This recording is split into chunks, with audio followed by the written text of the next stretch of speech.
A história desse anime se passa em uma remota vila nas montanhas, onde uma série de carcaças de animais estão aparecendo repentinamente durante a noite. E ninguém sabe o que fez com que esses animais perdessem a vida, eles apenas estão aparecendo por ali. E logo chega ali para investigar o caso um detetive chamado Inugami que está vindo de Tóquio. Ele é um detetive sobrenatural acostumado a lidar com esses tipos de desastres. E aí a cena corta e a gente vê um grupo de crianças muito entusiasmadas em receber o detetive de Tóquio. Dentre as crianças do grupo nós temos um garoto loiro chamado Yataro Kusaka. Ele sonha em um dia visitar Tóquio e se tornar um detetive assim como Inugami. Ele e os seus amigos então imploram para ter uma chance de conseguir conversar com o detetive. E depois de muita insistência eles conseguem uma permissão para isso com a condição de que não vão incomodá-lo. E depois disso a gente vê o Yataro zombando de um garoto de aparência estranha chamado Kabane. E logo a gente entende que o Yataro é primo do Kabane, porém o Kabane é tratado muito mal pelo seu primo o tempo inteiro, por mais que eles morem juntos e tenham que conviver sempre. O Yataro então se vira para o Kabane e manda ele ficar do lado de fora quando chegar, pois de acordo com ele sempre cheirava mal e o cheiro dele poderia acabar incomodando o Inugami. E falando no Inugami, logo a gente vê ele na beira da estrada com um pneu furado. Em seguida a gente conhece a dona Kusaka, a mãe do Yataro e que também é a cliente do Inugami. Ela aparece na estrada e se oferece para levá-lo até a casa deles. E aí a gente entende que o Inugami vai ficar hospedado na casa do Yataro e do Kabane. Eles então começam a conversar sobre os corpos dos animais que estão aparecendo do nada por ali. E como ninguém entende direito o que está acontecendo, a dona Kusaka pede para que o Inugami mantenha aquela investigação longe do conhecimento das crianças, pois de acordo com ela aqueles acontecimentos poderiam acabar deixando elas muito traumatizadas. E o detetive então concorda com essas condições e diz que vai fazer o possível para manter a paz na aldeia enquanto ele investiga. Agora na vila o Inugami vê o Kabane trabalhando no campo e o cumprimenta, porém o Kabane não diz nenhuma palavra para o homem e apenas se curva a ele, o que faz o Inugami pensar que o garoto ou é muito tímido ou trabalhava demais, e então não queria ser incomodado no trabalho para ficar de conversinha. Quando chega a noite, o Inugami está relaxando nas fontes termais até que o Yataro chega por ali. O jovem então se oferece para lavar as costas do detetive, e enquanto eles estão ali, o Inugami pergunta pro Yataro sobre o seu primo que ele tinha visto mais cedo nos campos.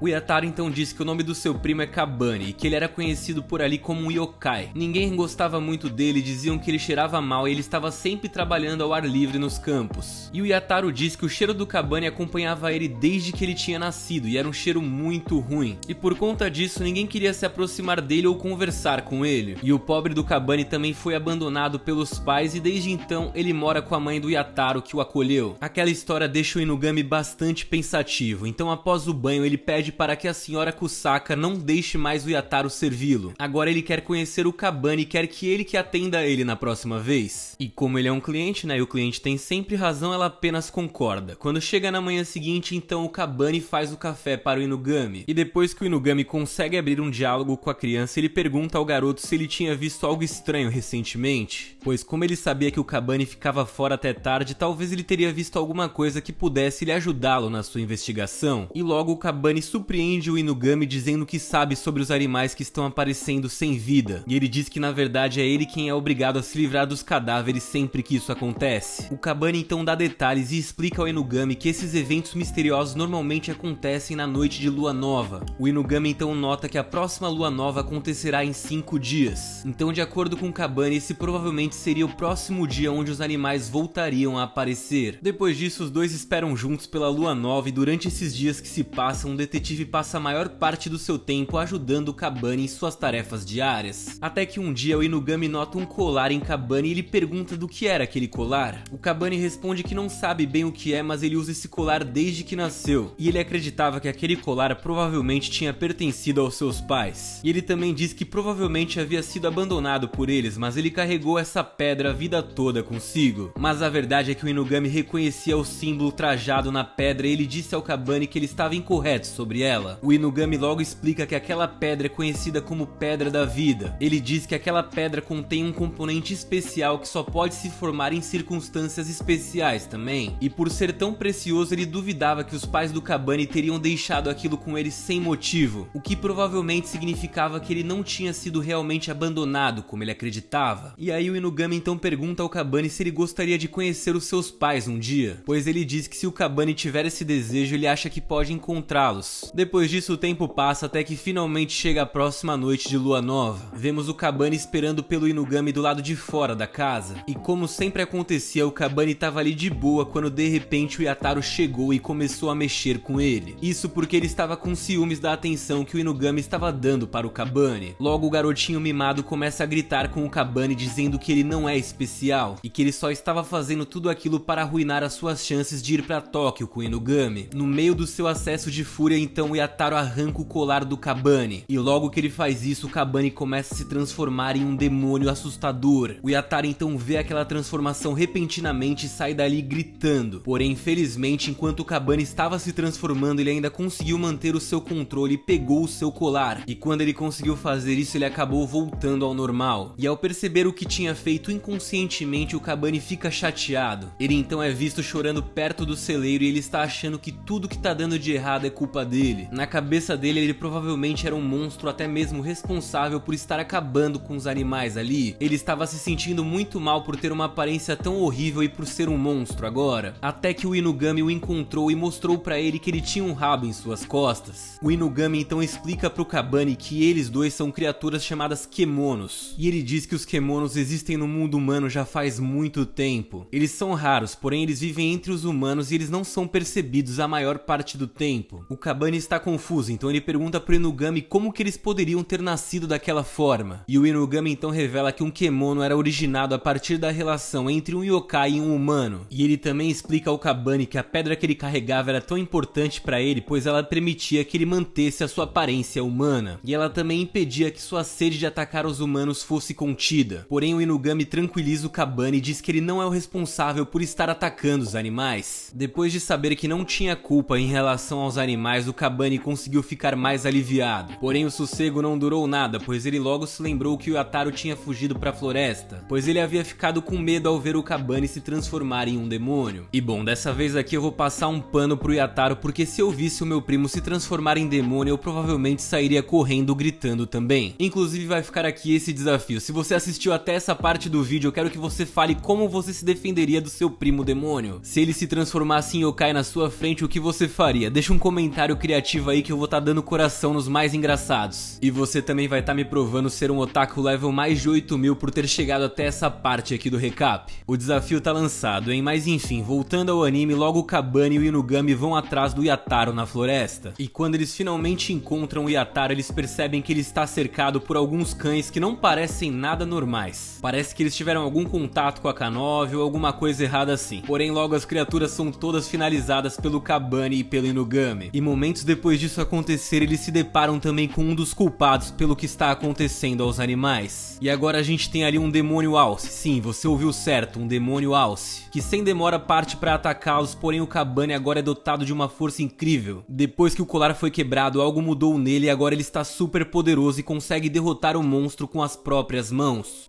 O Inugami então fica muito impressionado ao ver aquilo, porém momentos depois ele corta o barato do Kabane revelando que sim, ele era o culpado por tudo. O Inugami tinha mentido para fazer com que ele se sentisse bem, mas era ele quem estava fazendo tudo aos animais. E o Inugami também disse que a senhora Kusaka sabia da verdade, porque a mãe dele tinha contado toda a verdade a ela quando entregou ele ainda bebê. E nesse momento então o detetive atira na cabeça do Kabane. E quando ele volta para a aldeia, o Inugami diz à senhora Kusaka que tinha terminado o trabalho.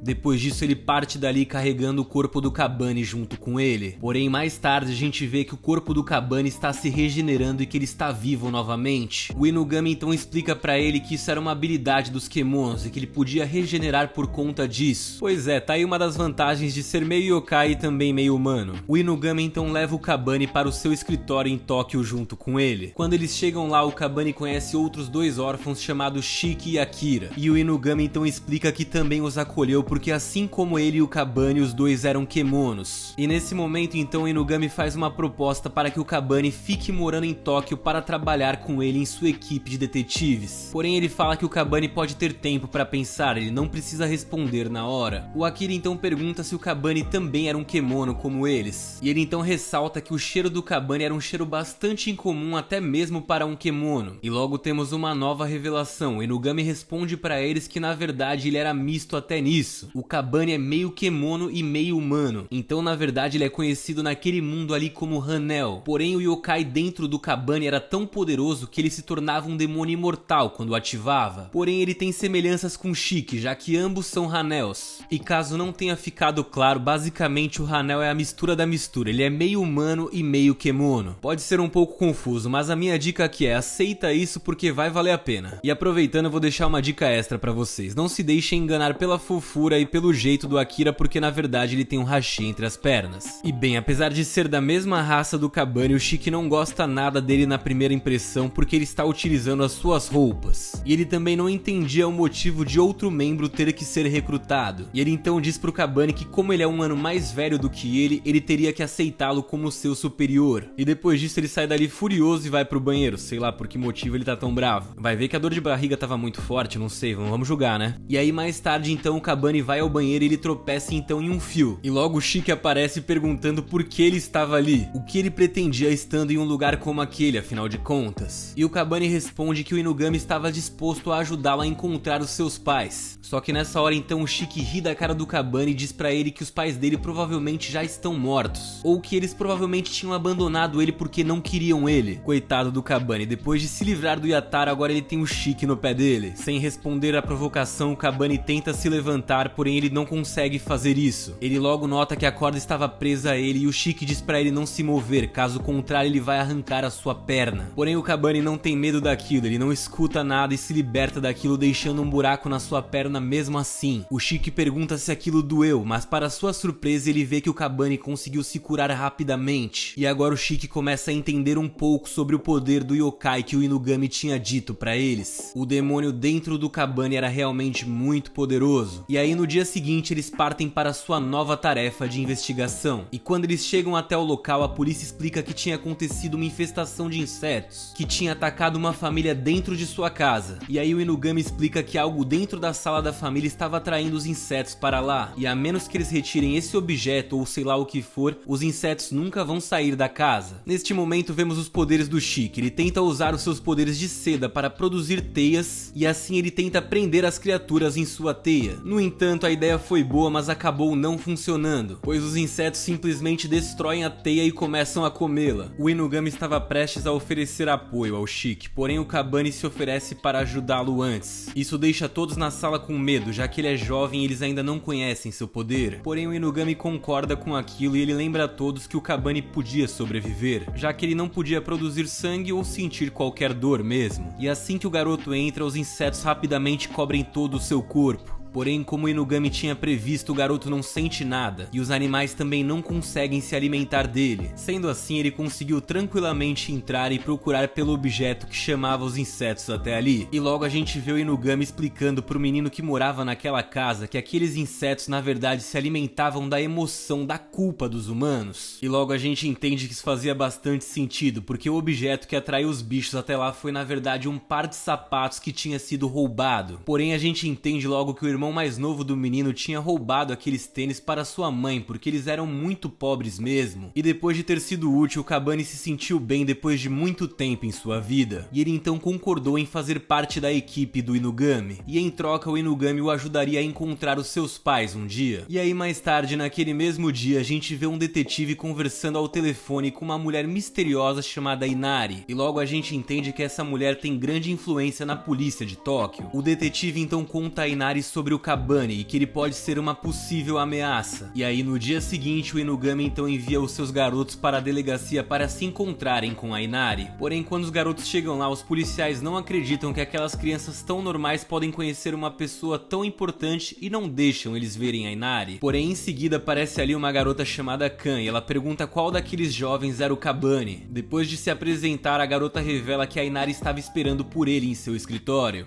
E aí quando o Kabani conhece a Inari, ela começa a agir de uma forma estranha com ele. Parece que ela está apenas interessada na pedra da vida que o Kabani carrega. E ela então explica que com aquela pedra, os Kemonos da raça não precisariam mais se alimentar das energias dos humanos. Então basicamente, com aquela pedra eles não precisariam mais atacar os humanos. E ela então disse ao Kabani que ela precisava daquela pedra dele para conseguir copiá-la. E aí a Inari, que instantes antes estava falando de boaça com o Kabani, agora do nada arrancou a cabeça dele e colocou literalmente dentro de uma mala. Estilo Matsunaga, com certeza esse é o tipo de mulher que faz com que a gente perca a cabeça, não é mesmo? E depois disso a Inari ainda ordena que a Kan acabe com os outros garotos que estavam esperando do lado de fora. E acontece que enquanto a Kan não estava sendo vista pelos garotos, ela conseguiu se transformar no Kabane. Ela saiu dali de boinha e estava enganando todo mundo até que ela perdeu o controle quando o Shiki ofendeu a mestra dela. E nisso ela acabou revelando a sua verdadeira forma de demônio raposa e começou a atacá-los. E ela então começa a colocar fogo em tudo ao redor. O Shiki então usa sua seda para formar um escudo e pegar a mala com a cabeça do Kabane. E após o Shiki conseguir fazer isso, a Kan fica ainda mais furiosa porque ela queria usar aquela cabeça para impressionar a Inari. Então, para recuperar a cabeça do Kabane de qualquer jeito, ela começa a atacá-los ainda com mais bolas de fogo do que antes. E enquanto as crianças estão tentando apenas se proteger dos ataques, o Kabane pede então pro Shiki jogá-lo em Kan porque ele vai acabar com ela. E o Shiki, com muita alegria, como vocês devem imaginar, arremessa o Kabane contra a Kan. E para nossa surpresa, o nosso protagonista cumpre com a sua palavra e ele acaba com a Kan adentada mesmo. E após ser derrotada, a Kan então bate em retirada. E depois que ela vai embora, tudo na delegacia começa a voltar ao normal. As chamas e todos os poderes que ela tinha usado era apenas uma ilusão. E depois de tudo, a habilidade do Kabane é tão bizarra que ele consegue regenerar todo o seu corpo. E isso deixa o Shiki chocado com aquilo. Ele não entende como o Kabane pode ser tão poderoso. Afinal de contas, ambos eram do mesmo tipo, mas ainda assim o Shiki não era tão poderoso quanto ele. Porém, depois de ter sido salvo pelo garoto, ele decide que finalmente chegou a hora deles ceder e eles viram amigos. E depois que as crianças saem dali, eles encontram com o Inugami que já estava esperando por eles. E logo o detetive revela que a pedra que tinha sido roubada do Kabane na verdade tinha sido implantada nele pelo Inugami. Aquela era apenas uma pedra falsa que só mudava de forma. A pedra verdadeira estava com o Kabane o tempo todo. E a Inari fica possessa ao saber aquilo e repreende o Inugami por tê-lo traído. Porém, mais tarde, quando todos estão agora fora do escritório, a Kan, a garota raposa, aparece por ali. E ela fala com maior naturalidade assim que precisa da cabeça do Kabane, como se isso fosse algo fácil de conseguir. E ela fala que precisava da cabeça dele de todo jeito, porque senão ela teria falhado na missão com a Inari e ela não queria aquilo. Porém, logo que ela acaba a sua frase, ela já tinha perdido tanto sangue que ela acaba desmaiando. E mesmo depois da garota ter dito que queria arrancar a cabeça de um dos seus funcionários, o Inugami vai lá, aceita ela, leva ela pra dentro e ainda a alimenta. E aí mais tarde ele é confrontado pela garota que ainda insistia em ter a cabeça do Kabane. Caso contrário, ela não teria vontade de voltar pra Inari. E sim, eu tô falando isso várias vezes porque no anime ela também fala isso o tempo todo, tá? E aí o Inugami, pra ter um pouco menos de encheção de saco, transforma uma fruta laranja na cabeça do Kabane. E depois disso ele fala pra Kan ir embora, esquecer que eles existem, etc. Porém, logo o Shiki ressalta que quando ela descobrir que ele tinha dado uma cabeça falsa, ela vai voltar ali com mais raiva e vai querer se vingar. Porém, o Inugami rechaça isso e diz que ela não tem nem poder pra ser um problema. E enquanto isso, o Kabane agora recebe uma nova tarefa do Inugami.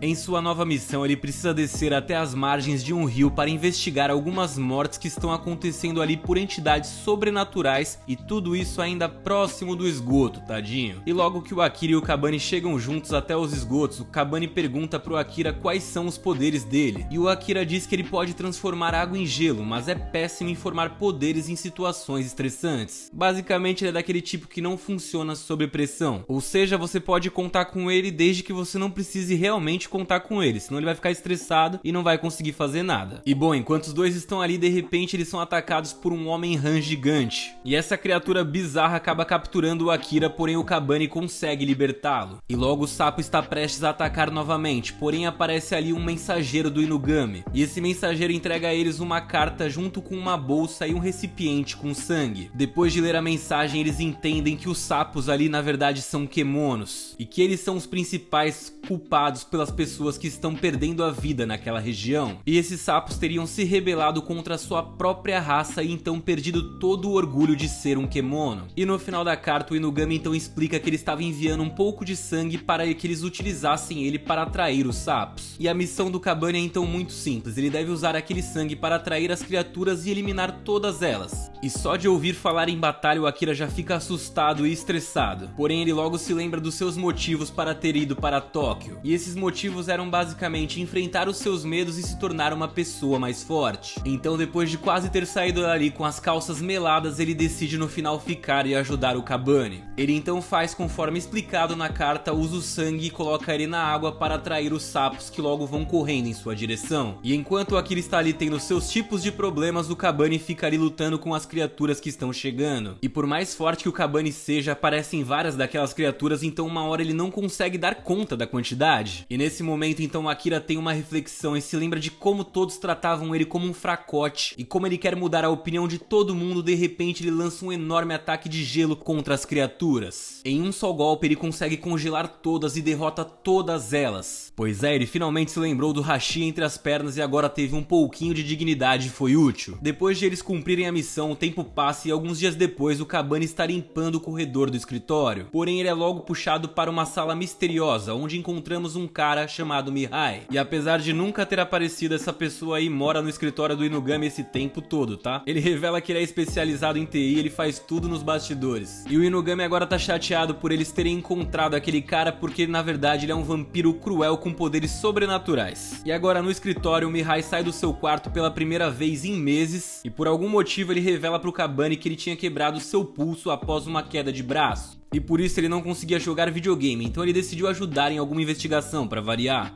E apesar de ter parecido legal no começo, logo a gente vê que o Mihai engana e prende o Inugami no quarto dele. E aí ele vai e envia os garotos para uma missão arriscada, onde eles deveriam investigar uma fábrica muito conhecida que estava tendo seus funcionários simplesmente envolvidos em mistérios, onde eles perdiam a vida um por um aleatoriamente. Porém, recentemente a fábrica parou de repente, então eles precisavam encontrar o motivo para tudo aquilo. E antes de entrarem, então o Shiki decide cobrir todo o seu corpo com sua teia de seda. E fazendo isso ele consegue ficar invisível porque seus fios de seda basicamente refletiam a cor dos objetos ao redor. O Shiki então entra na fábrica e uma vez que ele está lá dentro, um carrinho de brinquedo vai se aproximando dele. E acontece que o Mihai na verdade tem um carro de controle remoto. E esse carro também fica invisível por algum motivo. E o Mihai então avisa o Shiki que aquele carro vai ser o seu companheiro na missão. E logo em seguida eles descobrem que todos os funcionários estavam agindo de forma estranha em uma sala. Todos estavam alinhados e trabalhando como se fossem zumbis na fábrica. Até que de repente um deles decide fugir, mas ele é logo encontrado pelo gerente. E depois disso, para ser punido, ele é levado até uma sala onde uma mulher de repente se transforma em um mosquito demônio. E essa criatura bizarra então come o cérebro daquele funcionário como se ele fosse um nuggets. E após ela fazer isso, o funcionário então volta a trabalhar, mas ele não vai mais conseguir usar o seu cérebro. E o Shiki, apesar de ter um poder que parece com uma teia de aranha, na verdade a gente descobre que ele tem medo de mosquitos, então ele não consegue enfrentar aquelas criaturas. O Mihai discorda da atitude dele e diz que ele tem que enfrentá-lo sim e pronto. Porém o Shiki não dá bola para aquilo e tenta sair dali de todo jeito. Porém o Mihai usa o carrinho de brinquedo para criar agora uma comoção. E na hora que aquela mulher bizarra sai dali, ela encontra o carrinho de brinquedo e por algum motivo ela pega o carrinho e esconde ele rapidamente. Quando os outros perguntam para ela o que ela tinha encontrado, ela diz que não encontrou nada. Só que os outros que estavam com a mulher por algum motivo não confiaram na palavra dela e decidiram então investigar a área. Então os mosquitos logo usam os seus kemonos e conseguem assim encontrar o Shiki, mesmo ele estando invisível. No entanto, antes que o pior aconteça, o Mihai usa o seu carro para eletrocutá-los, salvando assim a vida do Shiki. O problema agora é que o Shiki não consegue se mover, ele está congelado em estado de choque. E o Mihai então pensa que o Shiki deve ser algum cagãozinho de infância e que ele sempre teve medo de tudo. Porém, logo depois de ele pensar isso, o Shiki finalmente recupera os seus sentidos. E mais uma vez ele usa sua seda para se camuflar. E dessa vez ele aproveita para colocar seda em toda a sala, liberando diversas toxinas. E com esse cheiro, com essas toxinas, ele conseguiu então confundir os kemonos. E dessa forma ele aprendeu então como enfrentá-los e conseguiu prendê-los além de nocauteá-los. E ao mesmo tempo, agora que ele tá na vantagem, aparecem os outros dois meninos para tentar ajudar. E o Kabane por outro lado apareceu ali carregando consigo o corpo da irmã dos mosquitos e ele disse que foi fácil derrotá-la. Também, né, perto dele quem é forte, né? Apesar dessa carinha aí, tem que lembrar que ele é extremamente overpower e imortal praticamente. E bem, a situação já parecia resolvida, mas de repente chega ali o mosquito-chefe. E ele começa então a se alimentar do cérebro das suas suas irmãs. E com isso parece que ele vai ficando ainda mais forte do que antes e ele consegue então derrubar o Akira e o Shiki. O único que resta para enfrentá-lo agora é o Kabane. E após ter recebido os conselhos do Mihai sobre como utilizar os seus poderes corretamente, o Kabane então conjura um grande poder e arranca os braços da criatura. E aí de repente aparece ali do nada o novo assistente da Inari, Nabamaru, que está ali destruindo os restos do que sobrou dos mosquitos. E ele explica que o trabalho dele é fazer aquilo para que os humanos não descubram sobre as espécies dos Kemonos. Então não podia ter nenhum resto ou nenhuma evidência, esse era o trabalho dele, eliminar tudo isso. E aí no dia seguinte então o grupo parte junto para uma viagem para descobrir mais sobre os pais do Shiki. E quando eles chegam na cidade natal do Shiki, os meninos então caminham por ali até que o Kabane acaba encontrando um livro sobre uma lenda local da cidade. E essa lenda falava de um homem que chegou um dia em casa e encontrou uma aranha em sua comida. E mesmo que ele não tivesse muita comida nem pra ele mesmo, ele ainda assim decidiu alimentar a aranha e compartilhou a sua comida com ela. O tempo então passou e quando ele acordou no dia seguinte, a casa do pobre estava agora cheia de teias de ouro. Sendo assim, o homem recolheu todas as teias, vendeu elas e ficou rico e viveu feliz para sempre. E aí, enquanto a gente tá olhando o livro, do nada uma garota de cabelos rosas misteriosa aparece ali e fica encarando o Shiki. E na sequência, o Yugami então aparece dizendo que encontrou o tio do Shiki. Sendo assim, todos eles vão juntos para a floresta e o homem então conta que o pai do menino tinha perdido a vida enquanto a mãe dele ainda estava grávida dele, e a mãe dele acabou infelizmente partindo por uma doença quando o Shiki tinha apenas 5 anos de idade. E aí quando anoitece, enquanto eles estavam no banheiro, Nabamaru chega ali e os convida a explorarem a floresta. E a justificativa dele para fazer aquilo era para tentar reaproximar o grupo, porque na visão dele eles estavam começando a se sentir muito separados. Porém, enquanto o Shiki tá pela floresta, ele começa a se lembrar de várias vezes em que sua mãe foi pra floresta para trabalhar e que ela tinha pedido para ele não se aproximar, para que ele ficasse para trás. E agora que ele não tem ninguém para pará-lo, então ele decide percorrer o mesmo caminho que ela fazia anos antes. E os outros garotos então vão perseguindo ele porque estão preocupados para onde ele pode ir parar. Depois de alguns minutos caminhando, o Shiki chega até uma cabana e ele logo lembra que a sua mãe costumava entrar naquela mesma cabana. E logo a gente tem um flashback da época em que ele seguiu ela durante uma noite. E nessa noite ele viu algo terrível abrir a porta para a mãe dele. E a cena pesada que ele viu foi a sua mãe reproduzindo com um grande demônio Kemono. E pelo que o Shiki se lembrava, além de tudo isso ser muito bizarro, tava rolando ali também algum tipo de experimento. E agora a gente entende um pouco porque o Shiki é tão traumatizado com tudo, não é mesmo? E enquanto isso a gente vê que o Yugami também leva o tio do Shiki pra floresta pra poder conversar com ele. E depois de pressionar um pouco o cara, o tio do Shiki revelou a ele que ele tinha participado dos experimentos da mãe do Shiki, e que durante esses experimentos diversas criaturas Kemono foram utilizadas, até que um dia nasceu um Kemono com a mutação capaz de produzir uma seda dourada. Pois é, algo bem parecido com aquela história que o Kabane tinha lido mais cedo. E de acordo com o tio do Shiki, logo se descobriu que a seda dourada era capaz também de restaurar até mesmo células humanas. E a intenção de todos era gerar aquilo ali para fazer fortuna. Então basicamente ninguém nunca tinha se importado nem com a mãe do Shiki, nem com ele mesmo de verdade. E o tio do Shiki confessou tudo aquilo sem nenhum arrependimento. Porém ele não sabia que o Shiki estava ouvindo tudo o que ele estava dizendo. E aí de repente o Shiki aparece da escuridão e prende o seu tio em uma árvore. E agora ele está pronto para acabar com seu tio que fez tanto ele sofrer. Porém exatamente nesse momento um Kemeno gigante aparece ali e tenta comer o Akira. E aí depois disso ele morde também a mão do Yugami, que agora está envenenada. E aí de repente todo o grupo está cercado agora por um enxame de criaturas Kemono. E aí para sobreviver eles acabam se separando às pressas. E enquanto aqueles monstros continuam a aparecer por todos os cantos e continuam a encurralá-los, o tio do Shiki então revela que aqueles eram os irmãos e irmãs do Shiki. Isso porque todos aqueles seres eram resultados dos experimentos que foram feitos com a mãe dele. E aí a gente tem uma cena que é simplesmente muito pesada, porque todos aqueles monstros logo começam a falar com a voz da mãe do Shiki. E isso deixa o garoto tão atormentado que ele acaba até mesmo desmaiando. Coitadinho do Shiki, não é mesmo? Mas logo em seguida a cena volta para o Yugami, e aquela jovem de cabelos rosas aparece diante dele. Agora a gente descobre que o nome da garota é Aya, e de alguma maneira ela consegue acalmar os monstros irritados. E aí depois disso os dois vão juntos até um lago onde a Aya consegue curar o ferimento no braço do Inugami. E a cena então volta para o Shiki. A gente vê que ele continua devastado depois de ter ouvido a voz da sua mãe ser reproduzida por tantos demônios nojentos. Ele está muito triste e não sabe como seu tio foi capaz de fazer aquilo com sua própria família. A decepção é tão grande que ele não consegue nem se levantar para lutar. E depois de ter reconhecido o Kabane como seu amigo, ele então faz um pedido para o Kabane, para que ele elimine todos ali por ele. E aí nessa hora então o Kabane toma as dores do Shiki e ele começa a se transformar. Ele começa a enfrentar as criaturas e com a ajuda do Nabamaru ele consegue derrotá-las. E nisso a gente pode incluir na conta deles também um Kemono gigante que estava por ali. Depois disso a luta finalmente acaba e o Kabane então joga o tio do Shiki no chão e pergunta pro Shiki se ele deveria acabar com ele. E por mais que o Shiki queira responder que sim, no final ele diz que mesmo que ele fizessem aquilo, ainda não teria sua família de volta. Então não faria sentido em concretizar aquela vingança, por mais que o tio dele merecesse. E aí de repente, como ela sempre estava aparecendo, a Ai aparece ali e pergunta ao seu pai, que por acaso é o tio do Shiki, isso mesmo, ela é prima do Shiki. E ela pergunta pro pai dela onde está o casulo que ele havia escondido, porque aparentemente o casulo estava sendo usado para produzir a tal seda dourada. Porém eles não têm uma resposta clara de onde está esse casulo com a seda dourada, porque o cara é tão mesquinho que mesmo a ponto de virar presunto ele não quer falar. E aí todo mundo ali começa a buscar pela tal seda. A Aya sai na frente, porém o Shiki vai atrás dizendo que é ele quem vai encontrar o casulo. E durante essa busca bizarra o Shiki acaba mergulhando na água. Enquanto ele está ali ele percebe que a sua mãe ainda está viva. E depois que ele encontra a sua mãe ele traz ela para a superfície. E assim logo a gente entende que a tal seda dourada que tava todo mundo procurando na verdade era o tempo todo a mãe do Shiki. Pois é, Shiki, com todo respeito, a sua mãe é mó valiosa, cara. Eu não sou assim de falar da mãe dos meus amigos, mas com todo respeito, a sua mãe vale ouro, cara. E foi mal aí, galera. Vocês sabem que quando eu vejo a oportunidade pra fazer uma piada ruim, eu preciso fazer essa piada ruim. Mas depois de todo esse incidente bizarro com a família do Shiki, o Inugami leva ele, a mãe dele e todo mundo pra sua casa em Tóquio. E quando eles chegam lá, o Inugami revela pro Shiki que ele sabe de alguém que pode ajudar a mãe dele. Porque afinal de contas, depois de ter passado por tanta coisa, ela estava muito traumatizada que nem conseguia reagir a nada. E bom, sobre o tio do Shiki, vocês lembram que ele tinha pedido pro Kabane poupar o seu tio, né? Porque não importava o que ele fizesse, a sua família não voltaria, mesmo que eles eliminassem o seu tio. E bom, o Kabane respeitou essa decisão do Shiki. Quem não respeitou foi o Gabimaru, que depois voltou ali sozinho e fez questão de acabar com o tio do Shiki. E aí depois disso a gente vê que a Aya tá com medo agora que o Shiki comece a odiar ela. Porém ele diz que não vai odiá-la porque na verdade eles são irmãos, não são só primos não, eles são irmãos. E ele fala pra ela ficar tranquila porque se não fosse por ela ele nem teria encontrado a sua mãe e também nem teria sido salvo no final. Então assim encerra os casos de família do Shiki, inclusive a mãe dele fica feliz ao ver todos os seus filhos bens. O que é bem bizarro porque ela tem bastante filho mesmo, tá? Mas agora você pode estar se perguntando sobre a família do Kabane, né? Que o Inugami também vai ajudar ele a encontrá-los. Ainda mais depois dessa última transformação do Kabane que foi simplesmente épica, né? Mas bem, meus amigos, isso daqui vai ficar pra parte 2 porque agora nós já temos mais de 30 minutos de vídeo aqui. E eu prometo que eu vou trazer a parte 2 se vocês gostaram dessa parte aqui, então deixa o comentário aí falando que vocês gostaram, vai. Porque as coisas são muito simples, como eu sempre falo pra vocês, eu trago o vídeo aqui quando ele vai bem. Então se vocês gostaram, deixa um comentário aí. E se você tiver algum amigo que você quer que ele veja esse vídeo pra adiantar, pra gente trazer logo a parte 2, pô, manda esse vídeo aqui pro seu amigo otaku, quem sabe ele vai gostar desse resumo e vocês vão conversar desse anime. E agora então eu vou parando por aqui, deixa o seu like e se inscreve aqui no canal, vai. Se você viu 30 minutos de vídeo meu, eu acho justo pedir pra que você se inscreva aqui. A sua inscrição é de graça e você vai estar me ajudando a realizar o meu sonho e em troca eu vou te apresentar muito anime massa. Fechou? Bora fazer essa troca então? Se inscreve aí e deixa o seu like. Deixa agora aí um comentário aleatório, sei lá, falando alguma coisa sobre Bala Fine só pra você me provar que você viu esse vídeo até o final, fechou? Eu vou estar dando coração nos comentários mais engraçados, então faz a boa aí, vai.